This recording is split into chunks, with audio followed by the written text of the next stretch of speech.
sino por gente de toda lengua, pueblo, tribu y nación, dice el libro de Apocalipsis. Entonces es bueno tenerlo en cuenta. O sea, Dios usa a Israel como una señal para las naciones, pero el Señor no está trabajando solo sobre Israel, sino sobre todas las naciones. Y esto algunos le llaman la era de la iglesia gentil o del pueblo gentil, le llaman algunos, y se refiere precisamente que es la época donde Israel está ya en lo suyo, dentro de su fe, pero que el resto del mundo entero debemos, que recibimos al Señor, debemos dar a conocer el evangelio a las demás personas. Vamos a hablar ahora un poquito de esta guerra que se está dando entre estas dos naciones. Usted escucha noticias, yo solamente quiero mostrar algunas cosas bíblicas para luego pasar a una parte final acá en esta mañana. Tenemos algunos minutos todavía. ¿Alguien sabe por qué existe esta guerra entre Israel y Palestina?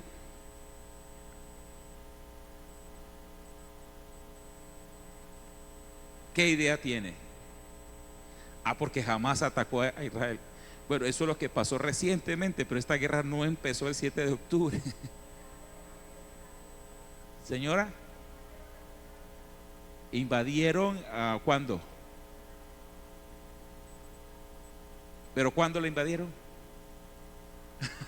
Bueno, sí, hubo algo, este ataque que hubo el 7 de octubre, pero esto es algo reciente, pero eso no es el origen de esta guerra. Esto es lo que ahorita prendió otra vez el asunto. ¿De dónde viene esto de esta guerra? Señora, desde el hijo de Abraham, el primero.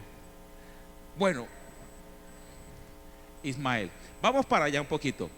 La Biblia dice que Dios le dijo a Abraham cuando no tenía hijos que le daría una gran descendencia que sería como ¿qué? Como las estrellas del mar y como la arena. ¿El mar no tiene estrellas? Las estrellas de mar. No, pero es al revés, es como la arena del mar y como las estrellas del cielo, grande en multitud, ¿cierto? ¿Y él cuántos hijos tenía cuando Dios le da esa promesa? Ni uno, ni un solo hijo, hasta ahí no tenía ni un solo hijo. Y la promesa todo el tiempo fue con su esposa Sara, todo el tiempo. De hecho, hay que entender que Abraham no solo tuvo a Ismael y a Isaac, Abraham tuvo un poco de hijos. Sí, el primer hijo fue Ismael, el segundo hijo fue Isaac, pero luego que Sara muere, Abraham tiene otros hijos con Cetura. Sí, aparecen otros hijos más. ¿Verdad, pastor? Sí, le toca leer la Biblia para darse cuenta. Es como la historia de Caín y Abel. A veces las personas leen la historia de Caín y Abel y algunos se imaginan que Adán y Eva solo tuvieron dos hijos, Caín y Abel. Y cuando Caín mata a Abel, tuvieron un tercer hijo llamado Set. Y pare de contar, leas el capítulo 5 de Génesis. 926 años Adán. La orden era llene la tierra. Todos los años podía quedar embarazada Eva. Y dice el texto que tuvieron hijos e hijas. No dice la cuenta, pero póngale más o menos la idea. Entonces la Biblia no está puesta para llevar un análisis exhaustivo de si respiró, si se acostó, si durmió, si levantó el brazo, sino que habla de los hechos más relevantes para enseñar ciertos principios. Entonces con Abraham empieza este tema donde Dios le dice que le dará una descendencia como la arena del mar y como las estrellas del cielo. Y ocurre que Dios le dice que será con su esposa. Pasan los años, Abraham está tranquilo porque en realidad la idea no fue de Abraham. ¿De quién fue la idea? La idea fue de Sara. Sara tenía una sierva. ¿Y de dónde era la sierva? ¿De dónde era? Es que lo dicen así, no se escucha bien. Era egipcia. La sierva de Sara, Agar, era egipcia. ¿Sabía eso? Bueno, Egipto está ahí pegado a Israel. De hecho, el lugar por donde están entrando las ayudas humanitarias es por una de las fronteras de Egipto, por Ramala. ¿Ramala? No, Rafah, algo con R. Nombres un poco conflictivos a veces. Es por esta frontera con Gaza. Gaza es un pedacito que queda frente al mar. Aquí así, este es el mar, aquí queda Gaza. Por acá queda Israel, por acá queda Israel y por acá queda Egipto. Y esta frontera acá es pegada porque todo eso era, usted mira Israel en el tiempo bíblico, las 12 tribus, Israel ocupaba todo el extremo de la península del Líbano que ahorita lo tiene Egipto y todo hasta allá cerca de Irak. Era un terreno inmenso, ahorita es un pedazo, así cortado así, un triángulo así abajo así. Usted lo mira cómo está en la frontera actual. Y ahí está Egipto pegadito. Agar era una sierva egipcia y Sara le dice a Abraham, así como cuando alguien tiene una de esas ideas brillantes, ¿no será que el Señor nos va a dar un hijo es a través de mi sierva? Cuando la promesa era a través de ¿quién? De Sara, la que se rió cuando le dijeron que iba a tener un hijo, era ella. Pero a eso uno se le ocurren esas ideas extrañas y no se imagina todo lo que eso puede representar y cambiar las cosas. Y es cuando entonces Abraham, que no estaba peleando con nadie ese día, dijo, bueno, mi amor, pues yo no le voy a llevar la contraria si usted dice que es así. Y Agar queda embarazada de una. Y aparece un hijo varón llamado Ismael. ¿Ok? Ismael, y entonces cuando Ismael nace, estamos en el libro de Génesis, capítulo 16. Génesis capítulo 16. Agar está huyendo de Sara. Génesis capítulo 16, versículo 5 en adelante. Dice, entonces Sarai dijo a Abraham, mi afrenta sea sobre ti, o sea, tú eres el culpable de lo que me está pasando. ¿Cómo le echan la culpa? Yo te di mi sierva por mujer, y viéndose encinta me mira con desprecio. Juzgue Jehová entre tú y yo. Y respondió Abraham a Sarai, he aquí tu sierva, está en tu mano, haz con ella lo que bien te parezca, no me moleste la vida. Y como Sarai la afligía a Agar, Agar huyó de su presencia. Y la halló el ángel de Jehová. Agar todavía estaba embarazada. La halló el ángel de Jehová junto a una fuente de agua en el desierto, junto a la fuente que está en el camino de Shur. Y le dijo a Agar, sierva de Sarai, ¿de dónde vienes tú y a dónde vas? Y ella respondió, huyo de delante de Sarai mi señora. Y le dijo el ángel de Jehová, vuélvete a tu señora y ponte sumisa bajo su mano. Le dijo también el ángel de Jehová, multiplicaré tanto tu descendencia que no podrá ser contada a causa de la multitud. Aquí no está hablando de la descendencia de Sara, de Isaac. Está hablando de la descendencia de ¿quién? De Agar, de hijo de Abraham también, pero es con Ismael. Y son unas palabras muy parecidas a las palabras que le da acerca del hijo de Sara, de Isaac. Multiplicaré tu descendencia, dice el texto, que no puede ser contada a causa de la multitud. Además le dijo el ángel de Jehová, he aquí que has concebido y darás a luz un hijo y llamarás su nombre Ismael. ¿Quién le dijo el nombre a el ángel? Porque Jehová ha oído tu aflicción y él será hombre fiero, bravo. Su mano será contra todos y la mano de todos contra él, y delante de todos sus hermanos habitará. Entonces llamó el nombre de Jehová que con ella hablaba, tú eres Dios que me ve, el viviente que me ve. No he visto también aquí al que me ve, por lo cual llamó el pozo al pozo del viviente que me ve. Listo. Entonces 15 dice, Agar dio a luz un hijo a Abraham, y llamó a Abraham el nombre del hijo que le dio Agar, Ismael. Y Abraham en ese momento tenía 86 años. ¿Se acuerda alguien de la edad que tenía Abraham cuando nació Isaac, 100. O sea que Ismael era 14 años mayor que Isaac. ¿Sí? Cuando Isaac nace, Abraham tiene 14 años. Y entonces el Señor le habla a Abraham, le dice que la descendencia le será llamada en Isaac, no en Ismael. Desde allí empieza el problema. Desde ahí empieza el problema. Porque Agar se va. Ella había huido embarazada, pero ella vuelve a donde Sara tiene su hijo, y el hijo nace y el niño crece, por un tiempo está allí, hasta que otra vez Sara le dice: mira, otra vez, y Abraham la despacha. ¿De acuerdo? Lleva un tarro con agua, lleva pan, y por allá se le acaba el pan, se le acaba el agua, y está a punto de morirse de hambre, de sed. Pone el niño a Ismael, lo pone por allá, a un tiro de flecha. No sé cuál es la distancia exacta, porque no quería escuchar cuando el niño muriera o llorara por el hambre y todo esto. Y entonces efectivamente el niño llora, el Señor escucha el llanto de Ismael, era apenas un niño, y entonces le muestra a Agar una fuente.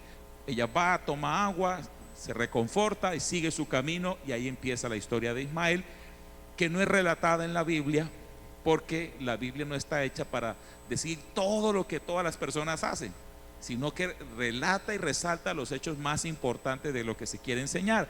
Pero en otros textos de la Biblia muestra que también de Ismael se levantarían 12 tribus, igual como se le dijo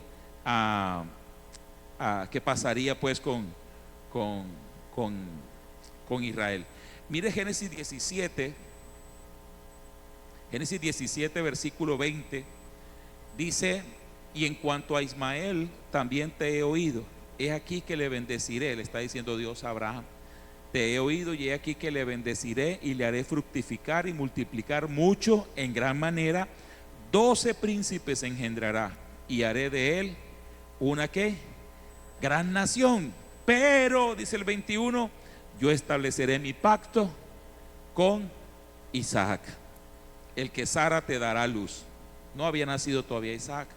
Yo estableceré mi pacto es con Isaac, el que Sara te dará luz por este tiempo, el año que viene. Aquí tiene Abraham 99 años. Le está hablando sobre Ismael. Dice que una nación muy grande, que tendrá 12 príncipes, 12 tribus.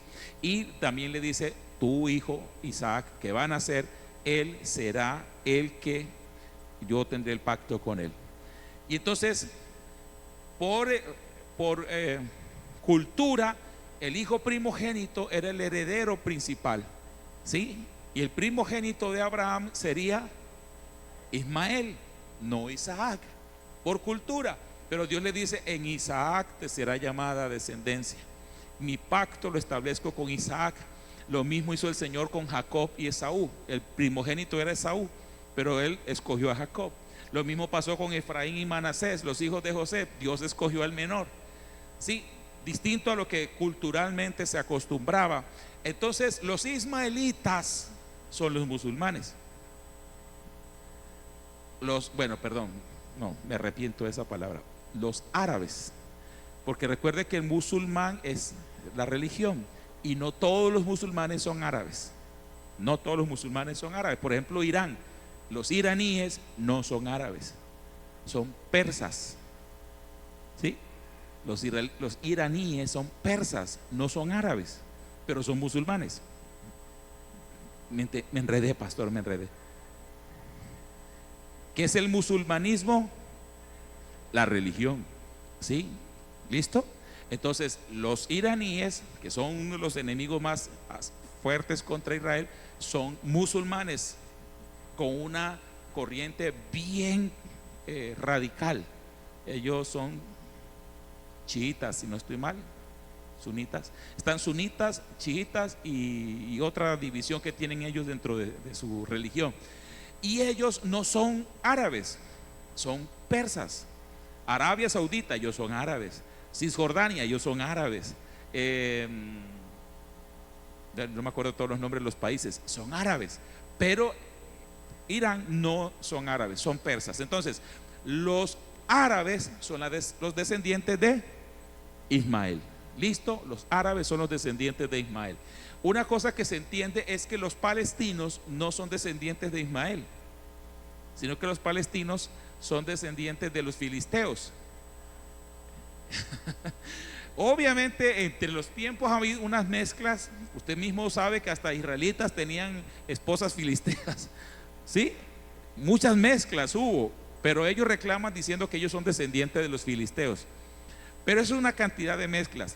Entonces hay una lucha que viene desde Abraham entre los dos hijos, Ismael e Isaac, porque los ismaelitas dicen nosotros, los árabes dicen nosotros descendemos directamente del linaje de Ismael, obviamente de Abraham. Y Mahoma es, él dice, dijo en su tiempo, él es el profeta principal del islamismo, del Islam. Mahoma dice que él era descendiente directo de Ismael.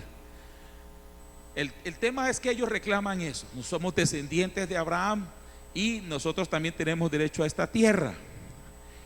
Y usted puede ver que ese ataque que hubo no fue con los descendientes de Ismael, fue con los descendientes de Isaac. A los árabes, aunque en algún momento pudieron tener sus problemas, no les pasó nunca lo que les pasó a los israelitas. Nunca, no les ha pasado lo que les pasó a ellos no les ha pasado eso, porque así como el pacto es con Israel, cuando Israel pecó, también el castigo vino sobre Israel. Entonces viene una guerra desde allá, porque eran hermanas esas naciones, las naciones, no una nación que salió de Ismael, naciones, ¿sí? Y viene la guerra contra los israelitas de familia. Pero la segunda razón por la que esto ocurre es por la tierra. Por la tierra, la tierra, la tierra, la tierra. Antes de que Israel ocupara la tierra de Canaán, de hecho, si usted se acuerda, cuando llegaban a la tierra de Canaán, ¿qué tenían que hacer?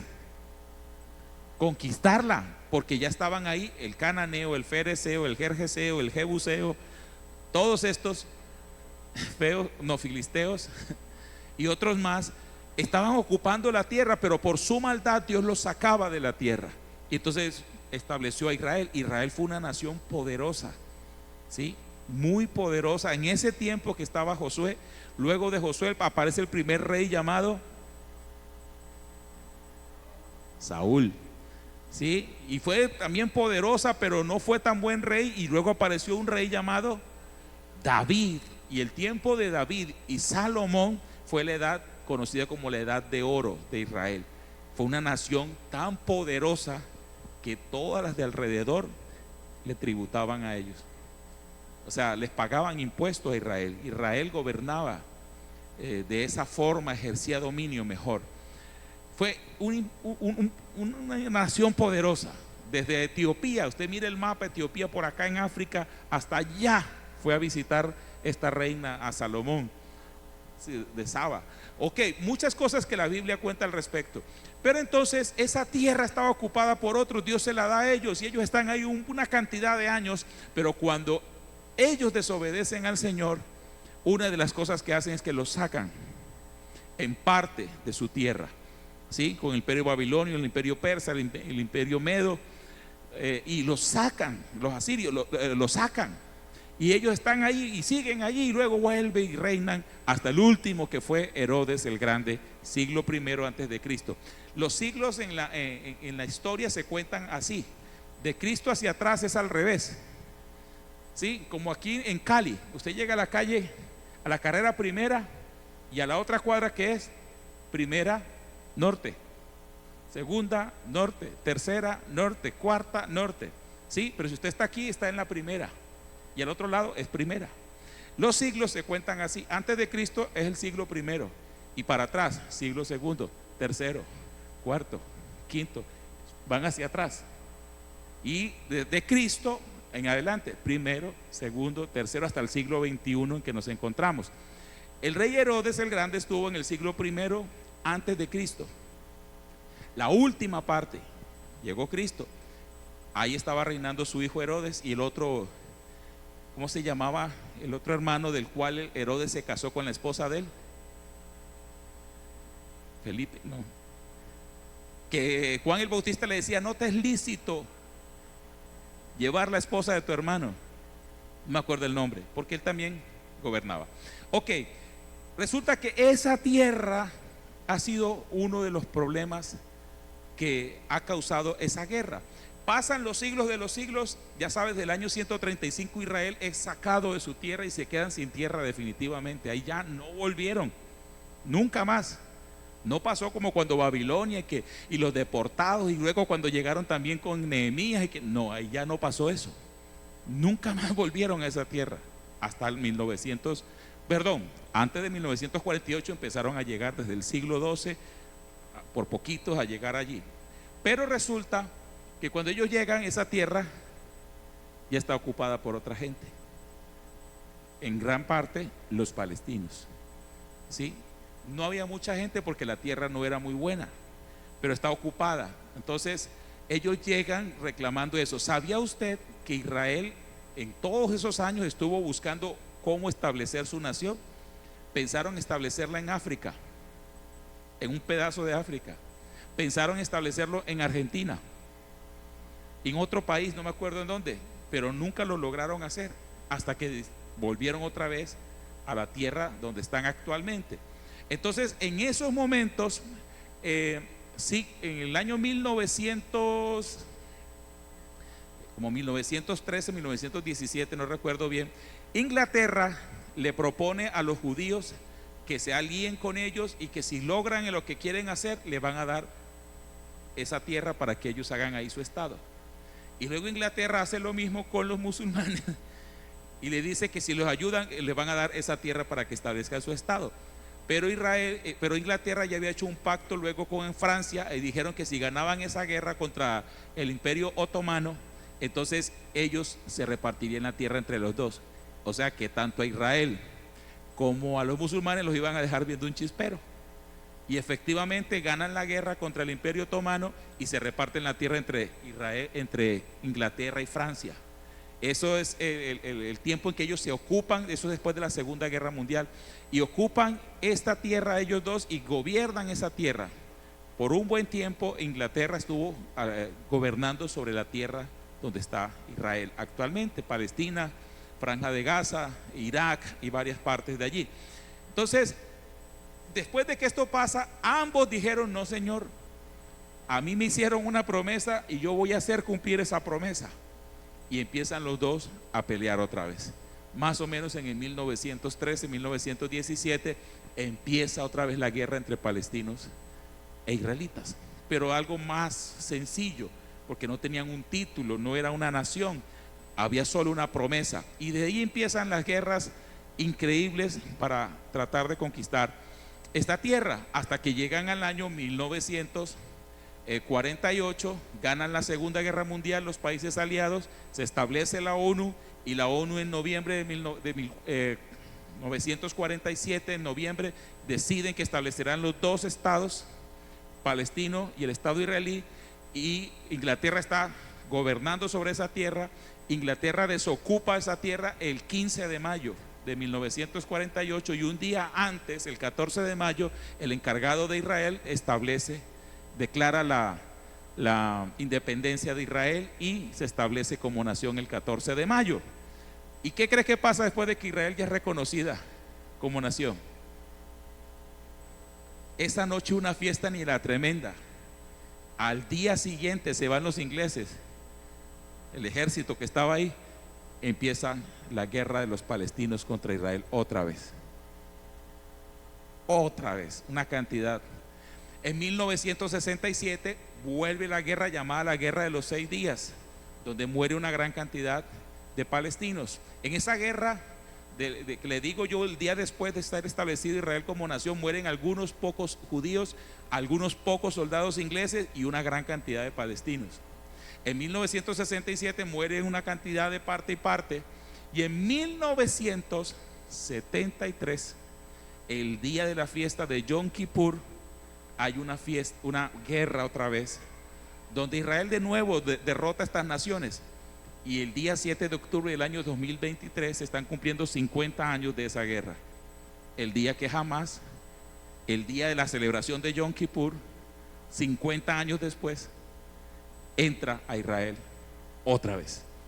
Fue exacto 50 años después. La última guerra así como complicada fue la de 1973 con ellos. Las otras fueron así, que bombardean, que tiran así, pero cosas más sencillas. Y exactamente 50 años después, eso fue el 7 de octubre de este año. ¿Hoy qué es? Hoy es 29. Hace 22 días eran 50 años de la guerra del Yom Kippur, que fue en 1973. Eso es una cosa tremenda, y vuelve y se arranca este proceso. ¿Qué es lo que quieren? La tierra. Pero por otro lado, los musulmanes, eso sí, perdón, los árabes, pero ahora ya no es solamente el pueblo árabe, sino que está unido todos los musulmanes, aunque no todos los musulmanes son extremistas, como los son Hamas, la Yihad Islámica y la que está en el Líbano, que se llama Hezbollah. Son como pequeñas guerrillas, como pequeños grupos guerrilleros dentro del Islam. Ellos tienen una corriente muy radical y ellos son como pequeños grupos guerrilleros, son grupos armados.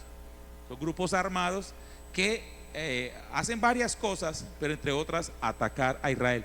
Al Qaeda, que también era una pequeña guerrilla, ¿te acuerdas quién era el líder de Al Qaeda? Osama Bin Laden, ¿verdad? De ese sí se acuerdan, nadie sabe ni de dónde era, pero se llamaba Osama Bin Laden. Ok, de Afganistán. Ellos entonces atacaban más que nada lugares donde Estados Unidos tuviera presencia.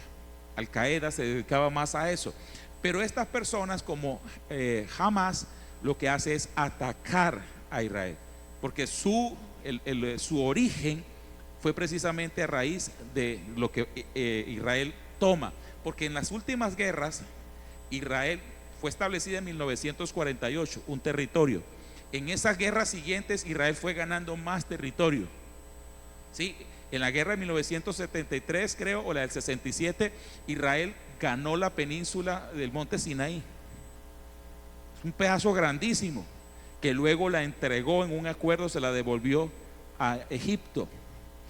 Y es una cosa increíble, porque esa nación pequeña se enfrentó a Egipto, se enfrentó a Cisjordania, a Jordania, se enfrentó a estas naciones que estaban alrededor y las derrotó. Las derrotó, fue una cosa increíble. Y entonces ahora Hamas se establece. Hamas tiene un brazo guerrillero, pero tiene un brazo político. ¿Sí? Inicialmente arrancó como un partido político dentro de la Franja de Gaza. Bueno, la pregunta: si la orden de la ONU fue que establecieran dos estados, el de Israel y el de Palestina, ¿por qué solo se estableció el de Israel?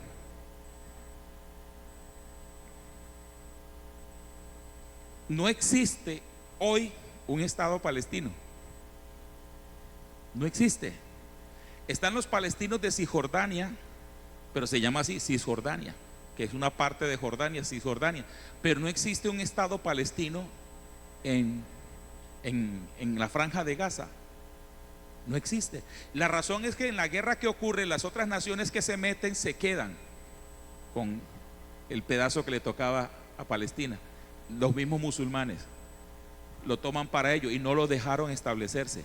No fue culpa de Israel que no se establecieran, fue culpa de los otros musulmanes que se metieron en esa guerra.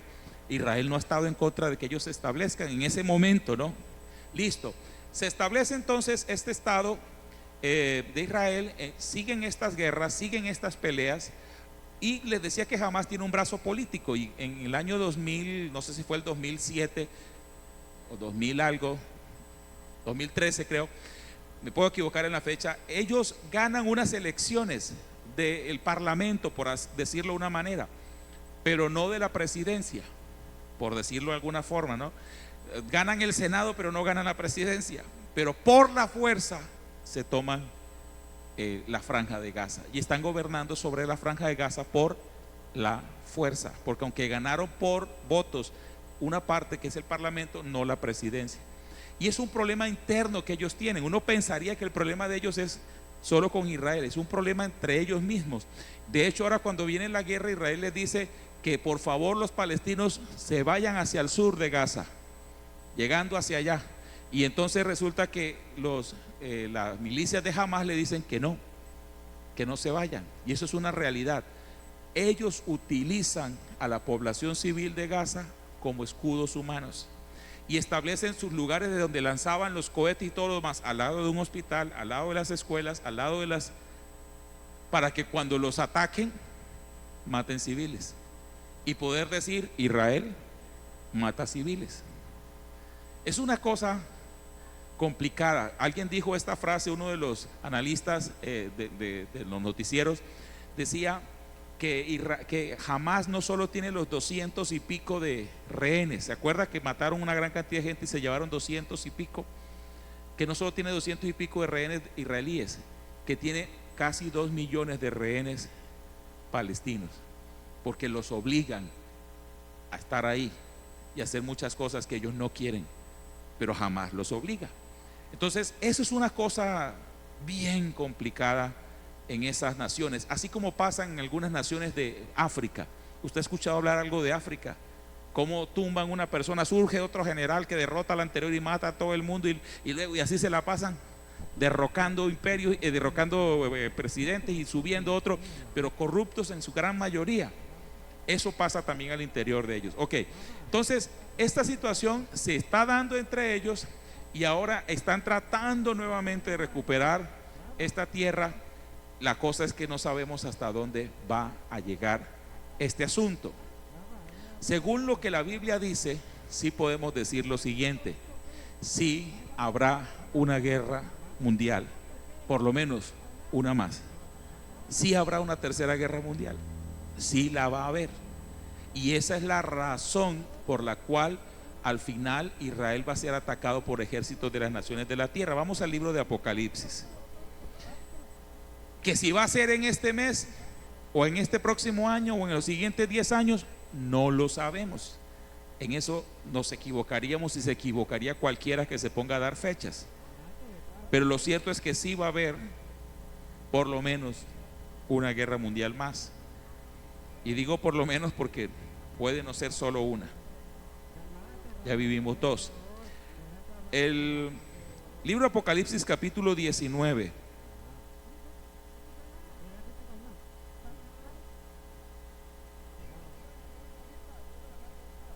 Libro de Apocalipsis capítulo 19.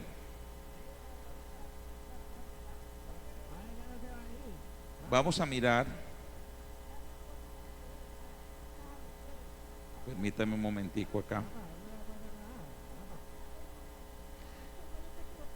Ok. Libro de Apocalipsis capítulo 19 lo vamos a tener allí, pero quiero que leamos primero el capítulo 16 para que nos ubiquemos mejor. Apocalipsis capítulo 16, versículo 12 en adelante. El sexto ángel derramó su copa sobre el gran río Éufrates. ¿Usted ha visto en el mapa el río Éufrates? Estos días me puse a mirarlo. ¿Y por qué lo llaman el gran río? Es un río inmenso, larguísimo, que pasa por varios países.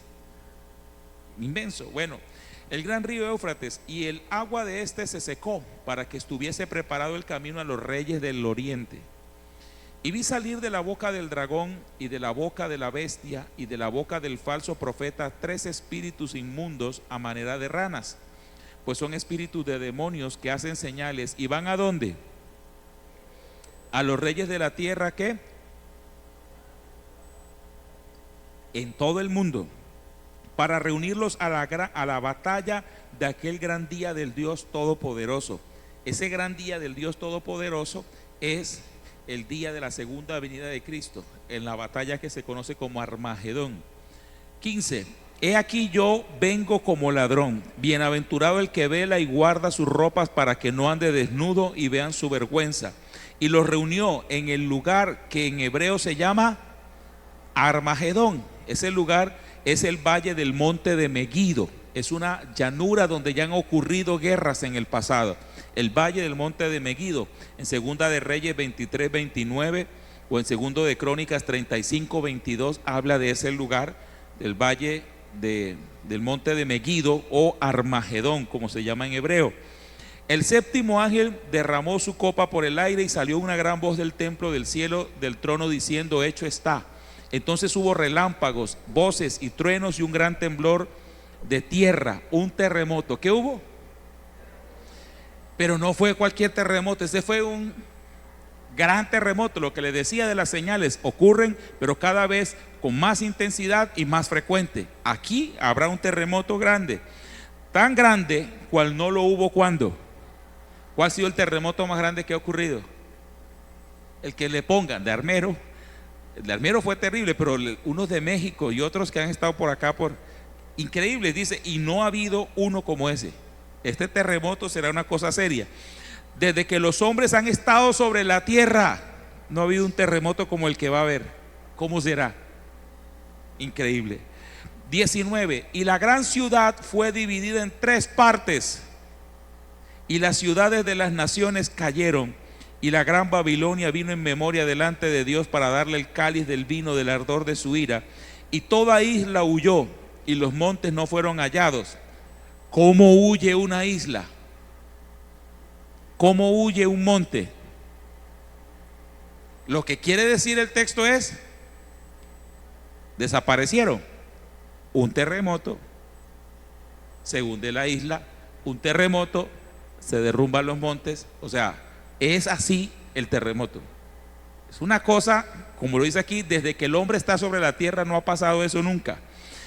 Y cayó del cielo sobre los hombres un enorme granizo como el peso de un talento, y los hombres blasfemaron contra Dios por la plaga del granizo, porque su plaga fue sobremanera grande.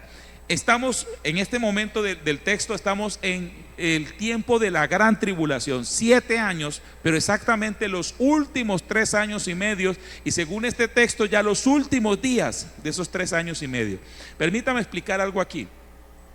Según la palabra de Dios, el Señor viene por su pueblo, por la iglesia donde habita el Espíritu Santo. En Tesalonicenses dice que el Espíritu Santo, o mejor, que hay algo que detiene la manifestación del anticristo, y es la iglesia, el Espíritu Santo que está en la iglesia. Pero cuando el Espíritu Santo sea quitado, es cuando la iglesia es quitada, porque el Espíritu Santo habita en la iglesia. La iglesia es el cuerpo del templo, del Espíritu Santo. Entonces, cuando la iglesia es arrebatada, el Espíritu Santo es quitado, el anticristo se manifiesta. Y con eso, ¿qué le quiero explicar? Porque algunos preguntan, ¿la iglesia va a pasar por la gran tribulación? La iglesia no pasa por la gran tribulación. ¿Cuál es la razón de que la iglesia no pasa por la gran tribulación? Una, la que le acabo de decir. Cuando el Espíritu Santo es quitado es cuando la iglesia es arrebatada, y solo cuando la iglesia es arrebatada es cuando el anticristo se manifiesta, y la gran tribulación empieza es cuando el anticristo se manifiesta. ¿Vamos bien hasta ahí? Entonces la iglesia no pasará por la gran tribulación. 1, por eso. 2, porque la gran tribulación no es un trato de Dios con las naciones de la tierra en primer lugar, sino con Israel. Pero obviamente hay cosas que van a pasar sobre las naciones de la tierra. En la gran tribulación, Dios en primer lugar está tocando el corazón de Israel, porque aunque sea un pueblo escogido por Dios, que tiene pacto y que tiene promesas, está lejos de Dios. Está lejos de Dios. Y Dios se va a volver a Israel otra vez. Y no hay otra forma como Dios pueda tocar el corazón de esta nación, si no es cuando este personaje llamado el anticristo, que a través de demonios lograron confundir a todos los reyes de la tierra y convencerlos de atacar a Israel, y se reúnen para atacar a Israel. De hecho, el texto que leímos en Zacarías dice que alcanzarán a destruir a personas, violar mujeres, hacer unas cosas terribles, y ahí es donde Israel clama al Señor. ¿Qué hace Israel frente a todas las naciones de la tierra? Nada, no puede hacer nada. Ahora lo defiende Estados Unidos, y junto con Estados Unidos lo puede defender los aliados de la OTAN. Pero cuando ya el que gobierna es un hombre sobre todos ellos, y este personaje es el anticristo, los pone contra Israel, ¿quién lo defiende? Solo uno: el Señor. El Señor. Y eso es lo que dice Apocalipsis 19. Mírelo un momentico, por favor. Ya nos quedan 4 minuticos y paramos allí. ¿Le gustaría que en otra ocasión hablemos de los otros temas de escatología? Bueno, pregunté mal, pero le tendría que haber preguntado a los que se fueron, ¿cierto? Sí, porque usted está aquí es porque usted quiere. Bueno, ok, Apocalipsis 19, versículo, vamos a leer el versículo más abajito, el versículo, 11. Apocalipsis 19, 11 en adelante dice: entonces vi el cielo abierto, y he aquí un caballo blanco, y el que lo montaba se llamaba Fiel y Verdadero, y con justicia juzga y pelea. Sus ojos eran como llama de fuego, y había en sus cabezas muchas diademas, y tenía un nombre escrito que ninguno conocía sino él mismo. Estaba vestido de una ropa teñida en sangre, y su nombre es el Verbo de Dios. Y los ejércitos celestiales, vestidos de lino finísimo, blanco y limpio, le seguían en caballos blancos. De su boca sale una espada aguda para herir con ella las naciones a las naciones, y él las regirá con vara de hierro. Y él pisa el lagar del vino del furor y de la ira del Dios Todopoderoso. Y en su vestidura y en su muslo tiene escrito este nombre: Rey de Reyes y Señor de Señores. Y vi a un ángel que estaba en pie en el sol y clamó a gran voz diciendo, ¿usted imagina un ángel parado en el sol? Impresionante, ¿cierto? Diciendo a todas las aves que vuelan en medio del cielo: venid y congregaos a la gran cena de Dios, para que comáis carnes de reyes y de capitanes, y carnes de fuertes, carnes de caballos y de jinetes, y carnes de todos, libres y esclavos, pequeños y grandes. Y vi a la bestia, a los reyes de la tierra y a sus ejércitos reunidos para guerrear contra el que montaba el caballo y contra su ejército. Y la bestia fue apresada, y con ella el falso profeta, que había hecho delante de ella las señales con las cuales había engañado a los que recibieron la marca de la bestia y habían adorado su imagen. Estos dos fueron lanzados vivos dentro de un lago de fuego que arde con azufre. Y los demás fueron muertos con la espada del que salía de la boca del que montaba el caballo, y todas las aves se saciaron con las carnes de ellos. Bueno, si nos ponen la imagen, el que dice las tres últimas dispensaciones, le explico algo allí.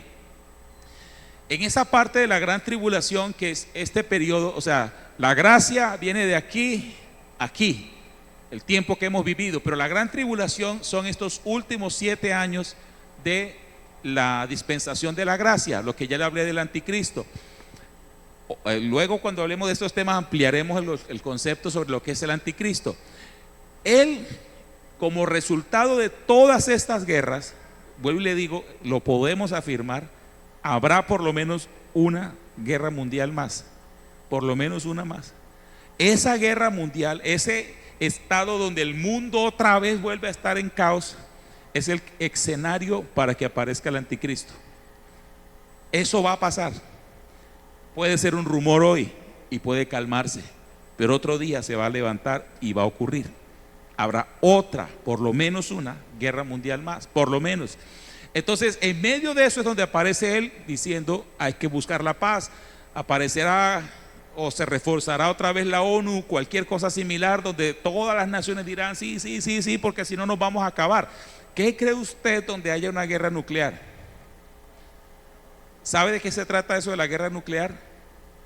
¿Sí? Las bombas nucleares, aparte de las armas biológicas, esas bombas nucleares que detonaron en Japón, en Hiroshima y en Nagasaki, que fueron las que pudieron parar a esta nación. No querían parar, eso estaban arrasando, y los tuvieron que parar con estas bombas. Los pararon. No era que no tuvieran más bombas, no quisieron detonar más bombas, pero ¿qué daño hicieron esas dos bombas nucleares?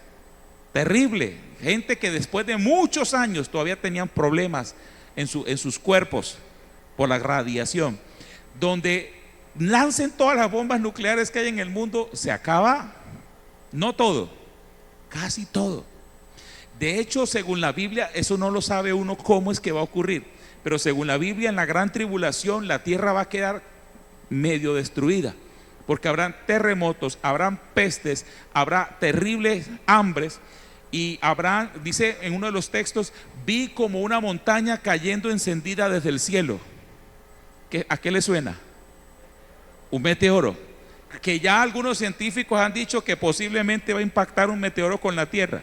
Pues le cuento, va a ocurrir, y ocurrirá durante la gran tribulación, y será una cosa impresionante. Solamente el hecho de que haya esa amenaza de guerra, o tal vez se disparen armas nucleares, el mundo va a estar así. Y es donde va a surgir este hombre pacificador, entre comillas, que será el anticristo. 3 años y medio tiene la gente engañada. A los 3 años y medio, dice Daniel, a la mitad de la semana, 3 años y medio, hará cesar el sacrificio y la ofrenda. Sacrificio y ofrenda se refiere al culto, o sea, va a impedir cualquier culto. A ningún Dios va a pedir que lo adoren a Él. Y una de las cosas que Israel no va a hacer es adorarlo a Él. Y es una de las razones por las que se levantará contra Israel. Y va a través de manifestaciones de demonios, porque también la Biblia dice que será así. Habrá manipulación demoníaca sobre los reyes de esas naciones, sobre los presidentes, digamos hoy, o primeros ministros, como los querramos llamar. Y esta gente se reunirá para atacar a Israel. Efectivamente le harán un daño, pero es cuando Israel aquí, al final de esta semana, clama al Señor, lo que nos dice Zacarías capítulo 12, y dice que vendrá aquel personaje vestido de ropas blancas manchadas de sangre, con el nombre verbo de Dios, una espada aguda que sale de su boca. ¿Quién es ese? Jesucristo. Y Él entonces hará varias cosas cuando Él venga. Lo primero que hará será al anticristo y al falso profeta arrojarlos vivos al lago de fuego. A los ejércitos que están preparados para pelear contra Israel los destruirá, morirán. Y de esas naciones algunos morirán. Y salvará a Israel. Israel, ese es el texto de Romanos 11, que todo Israel será salvo en un día. ¿Y eso qué significa? Creerán en el que traspasaron, en el que ya había muerto.